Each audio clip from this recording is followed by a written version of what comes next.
नमस्कार। चंदू फ्लूट में आपका स्वागत है। दोस्तों, ध्वनि की आवृत्ति और सरगम के बीच क्या संबंध होता है, आज हम इस विषय पर चर्चा करने वाले हैं।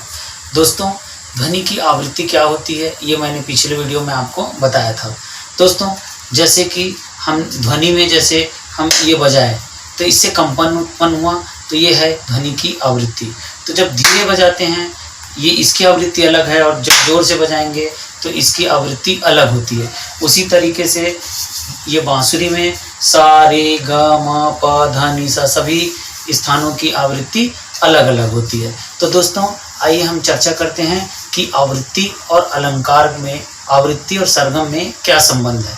तो दोस्तों देखिए, वैज्ञानिक आधार पे जब हम देखते हैं सी नेचुरल फ्लूट में, तो सी नेचुरल फ्लूट में सा की आवृत्ति होती है 523 हर्ट्ज, और रे की उसके बाद कोमल रे की आवृत्ति होती है 554 हर्ट्ज। कोमल रे की आवृत्ति होती है 554 हर्ट्ज। इसी तरीके से दोस्तों रे, ग, कोमल ग, शुद्ध माँ और तीव्र माँ सभी जगहों की आवृत्ति अलग अलग होती है। जैसे कि दोस्तों मैंने इस फ्लूट में दिखाया है कि यहाँ पे तीव्र माँ की आवृत्ति है 739 और ग की आवृत्ति है 659, रे की आवृत्ति है 587 और सा की आवृत्ति है 523। चूँकि दोस्तों ये सी नेचुरल फ्लूट है और सी नेचुरल फ्लूट में सी की आवृत्ति होती है 523 हर्ट्ज। तो दोस्तों अब हम इस आवृत्ति और सरगम सारे गमा प ध नि सा इन दोनों को जोड़कर हम देखेंगे तो हमें संगीत और विज्ञान का एक अनोखा संगम दिखाई देगा। तो दोस्तों आइए हम देखते हैं कि आवृत्ति और सरगम में क्या संबंध होता है। तो देखिए दोस्तों, जैसे सी की आवृत्ति हो गई 523 हर्ट्ज। जब हम सा से रे में जाते हैं तो जब 523 में हम 31 जोड़ देते हैं तो इसकी आवृत्ति हो जाती है 554, यानी कि 554 हर्ट्ज। ये आवृत्ति हो जाती है कोमल रे की। इसके पश्चात दोस्तों जब हम कोमल रे से शुद्ध रे में जाते हैं तो जो कोमल रे की आवृत्ति है उसकी आवृत्ति में हम 31+2 और इंक्लूड कर देंगे तो आवृत्ति बन जाती है रे की आवृत्ति। इसी तरीके से दोस्तों जब रे की आवृत्ति में हम 31+4 और इंक्लूड कर देंगे तो वो आवृत्ति बन जाएगी ग की आवृत्ति। इसी तरीके से ये कोमल ग की आवृत्ति बनती है और कोमल ग की आवृत्ति में 31+6 हम और इंक्लूड कर देंगे तो वो शुद्ध ग की आवृत्ति बन जाती है।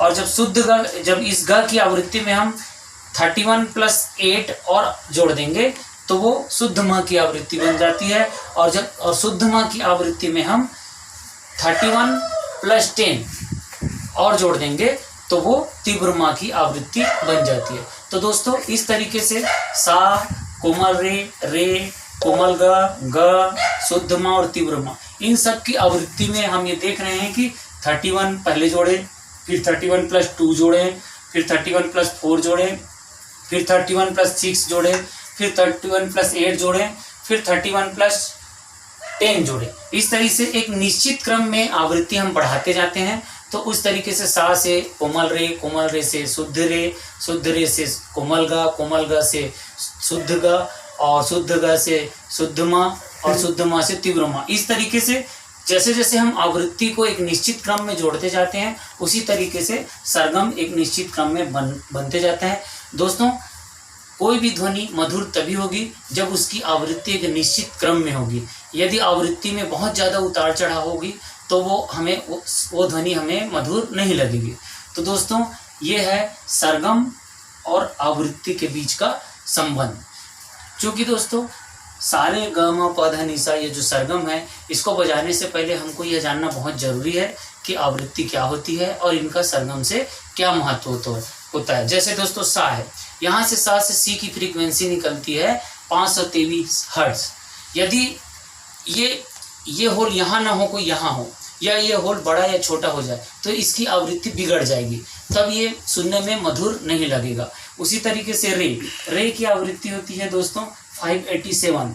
तो यदि इसकी आवृत्ति 587 नहीं निकलेगी तो आपको ये सुनने में अच्छा नहीं लगेगा। तो दोस्तों आवृत्ति और सरगम का बहुत गहरा संबंध होता है। आवृत्ति सटीक होगी तभी सरगम सटीक होगा। एक तरीके से हम बोल सकते हैं कि कि बंधा हुआ या सटीक या निश्चित क्रम में बंधा हुआ आवृत्ति को ही सरगम कहते हैं। तो दोस्तों आज मैंने आपको आवृत्ति के बारे में बताया और आवृत्ति किस तरीके से सरगम से जुड़ा होता है ये मैंने आपको बताया। अगली क्लास में हम चर्चा करेंगे कि सरगम क्या होता है। तब तक के लिए नमस्कार।